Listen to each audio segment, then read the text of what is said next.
చాలా మందికి ఈ విషయం తెలీదు. ఎవ్రీడే మన బాడీ ఎన్నో థౌజండ్స్ ఆఫ్ సెల్స్ని ప్రొడ్యూస్ చేస్తూనే ఉంటుంది. కానీ ఈ సెల్స్లో కొన్ని ప్రీ క్యాన్సరస్ సెల్స్ ఉంటాయి, కొన్ని హార్మ్ఫుల్ ఉంటాయి. వీటిని క్లీనప్ చేయడానికి మన బాడీలో ఒక ఇంటెలిజెన్స్ సిస్టమ్ ఉంటుంది, విచ్ ఇస్ ఇమ్యూన్ సిస్టమ్.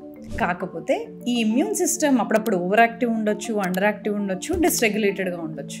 కానీ ఇమ్యూన్ సిస్టమ్ హెల్దీగా ఉందా లేదా ఎలా తెలియాలి మనకి? ఫర్ ఎగ్జాంపుల్, రీసెంట్గా ఒక క్లయింట్ని తీసుకుంటే 35-year-old ఫీమేల్. తను ఎవ్రీడే వర్కౌట్ చేస్తారు, రిలేటివ్లీ హెల్దీగానే తింటారు, డైలీ మూవ్మెంట్ ఉంది, స్లీప్ బాగానే ఉంది. కానీ ఫ్రీక్వెంట్గా జలుబు రావడము, ఫ్రీక్వెంట్ ఇన్ఫెక్షన్స్ రావడము, ఇలాంటి సిమ్టమ్స్ ఉన్నప్పుడు దీని మీనింగ్ ఏంటి?